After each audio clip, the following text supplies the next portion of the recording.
Capsule 7. Bien, je pense que tu devines aujourd'hui de quoi je vais te parler. Des chats! Alors, ces beaux félins qu'on aime beaucoup avoir dans nos maisons comme animal de compagnie sont pas toujours faciles à comprendre. Aujourd'hui, je t'aide avec ma première capsule sur les félins à savoir un peu qu'est-ce que ça fait un chat, puis comment je pourrais essayer de travailler avec eux, comment je pourrais mieux les comprendre. Donc, tout d'abord, il faut que tu saches qu'un chat, c'est pas vraiment sociable. Ça préfère être tout seul. Puis ça dort 70% du temps. Puis l'autre 30% du temps, il pense à chasser, à manger, puis à se laver. Donc, si tu veux lui apprendre un tour ou si tu veux jouer avec lui, ça prend une bonne motivation. La meilleure motivation pour le chat, c'est la nourriture. Ça reste un chasseur, donc si tu veux jouer avec lui, tu peux jouer à des jeux en lien avec la poursuite, avec attraper, puis tu peux le motiver avec des petites gâteries pour l'inciter à jouer ou pour le récompenser quand il attrape la balle ou des trucs comme ça. Avec un chat, comme je te dis, la principale façon de l'aider à apprendre, c'est de le récompenser avec de la nourriture. De la nourriture un peu qui sort de l'ordinaire. Pas ses croquettes habituelles. Tu peux prendre, par exemple, une moulée molle ou un bout de fromage, un petit peu de thon, quelque chose, peut-être un petit morceau de poulet, quelque chose qui pourrait l'exciter, qui pourrait l'inciter à se laisser entraîner. Donc, par exemple, disons que tu préférais que ton minou y aille faire dodo dans son panier, mais qu'à la place, il est toujours couché sur ton divan, puis tu trouves qu'il y a plein de poils, puis tu préférais apprendre à ton chat à préférer faire ses siestes sur son lit à lui, dans son panier. Une des bonnes façons, ce serait, à chaque fois qu'il va de lui-même dans son panier, de le récompenser tout de suite, instantanément. À chaque fois donc qu'il va dans son panier, tu lui donnes un petit bout de poulet, un petit bout de fromage.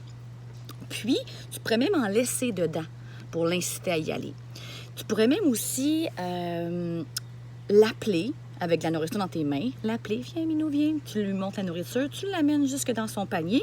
Puis dans son panier, tu lui mets plusieurs gâteries pour qu'il associe panier avec une récompense alimentaire qu'il aime. Donc, il va faire une belle association dans sa tête. Panier égale plaisir. Parce que pour lui, manger, c'est un plaisir. Ça peut être une bonne façon. Je te suggère, par contre, si tu le vois quand même, parce que pendant que tu vas lui apprendre ça va te prendre un certain temps, puis il risque, pendant ce temps-là, d'aller encore, par exemple, faire ses siestes de temps en temps sur ton fauteuil. Bien, quand il va, ne le chicane pas. Ne le regarde pas, ne lui parle pas, ignore-le. C'est la meilleure façon de ne pas encourager ce comportement-là. Lorsque tu l'ignores, pour lui, c'est pas plus une pénitence que si tu le chicanes. À la place, récompense-le quand il fait des bonnes choses, puis quand il en fait des mauvaises, ignore-le. Alors, voilà. Puis, ouais, notre ami chat, comme je te disais tantôt, il passe le gros de son temps à dormir, mais quand il dort pas, quand il a le goût de chasser, ça peut être le temps que tu peux jouer avec lui. Tu le vois là, quand il est plus réveillé, quand il bouge ses yeux, il bouge sa queue. Tu vois que dans son corps, là, il a le goût d'être plus actif. Tu peux t'installer avec lui avec un bout de ficelle, un petit papier au bout, lui lancer une souris ou le faire jouer, là, ça va l'aider à être plus actif et à créer un lien avec toi. Donc ça peut être un truc. C'est bon de créer un lien avec ton chat puis de passer du temps avec lui à jouer. Jouer toujours à des jeux en lien avec la chasse.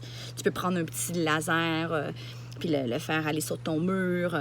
Puis laisse-le gagner des fois là, pour qu'il ait l'impression qu'il a chassé quelque chose puis qu'il l'a attrapé. Voilà, pour entraîner ton chat, en gros, ça prend de la patience. Il ne faut pas que tu le chicanes. Il faut que tu utilises beaucoup de nourriture. Des petits morceaux, mais beaucoup de fois. Okay? Donc, souvent de la nourriture. Puis, rappelle-toi qu'il est capable d'apprendre, mais que ça te prend beaucoup de patience. Puis, tu ne peux pas lui faire faire ce que tu veux n'importe quand.